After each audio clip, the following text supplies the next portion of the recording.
Okay, so I'm just out for a wee walk here. It's very humid, it's late in the evening, very gloomy, but that's Ireland for you. And this time, 2 weeks, I'll hopefully be in sunny Majorca and getting ready for this eclipse on Wednesday, so Wednesday fortnight. And a few other things I hadn't considered in my video yesterday. You might have seen it, you may not have seen it. If not, go and watch it now. And that is mobile data coverage. I intend to try and live stream it, assuming that it's visible. And as I said, I have 3 different vantage points. And my favourite vantage point, Sa Dragonera, the little island, is not great coverage for cell phones. I'll have to check it out when I get over there, but from what I've been reading, there's just very little cell data coverage, so obviously not ideal by any means, flying me out here. The other place is pt2, however way you pronounce it. Going to be full of people. I'm not saying that's a bad thing, but it's like the viewing points are probably going to be full of people with tripods and cameras and standing around chatting and whatever. And while it's a great community thing to go to, I'd also like to see it sort of somewhere a little bit quieter, get the full effect.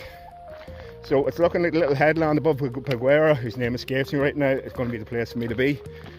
But as I said in the video, I'm going to have to check that out when I actually get there and make sure that my view isn't obscured by another cliff or another island or whatever it is. One element that I want to stress again about this eclipse is there's a sunset eclipse, at least in Majorca and northern Spain. And that means it's going to happen in the evening when the sun's low in the sky. So your typical eclipse seems to happen at high noon in other countries. Well, it happens wherever in the planet. But you know, you get to see the diamond ring, and you get to see Bailey's beads, and you get to see the chromosphere around the sun.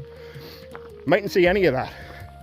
It could be that the sun is so darkened, and the way the sun goes red in the evening when it's down low in the sky, this could lead it to be something very special. But it could also mean that you don't get to see all the typical features of a solar eclipse. And if you are going to see it, this is something you should be aware of. You'll still need your like solar viewing glasses and stuff like that, but hopefully the weather not obscured by clouds, etc. I just think that's something that's a lot of other YouTube channels and people out there are not getting that across properly. They're showing stuff from the 2025 eclipse in America, 2024, sorry. And for that, the sun was like 1 o'clock in the day, directly overhead, and the place turned dark.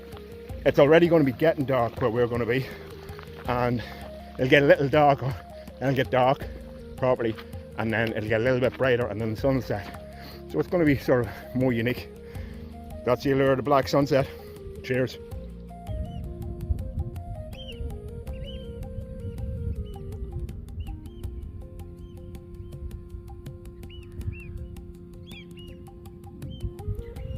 So yeah, with 16 days to go to this eclipse in Majorca, I'm just hoping we get as clear a view to the horizon as what we did with this one.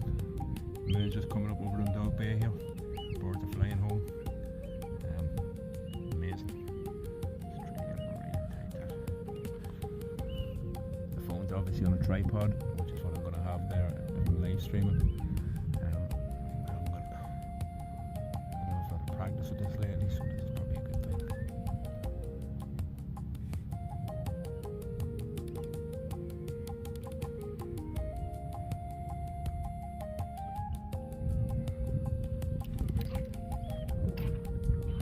Yeah, like I say, just back down from the mountains. If we get anywhere near as good a view of that as the horizon in Majorca, it's all on.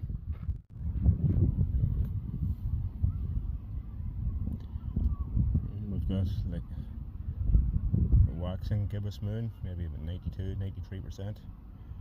2 days will be full moon. Hopefully catch that as well.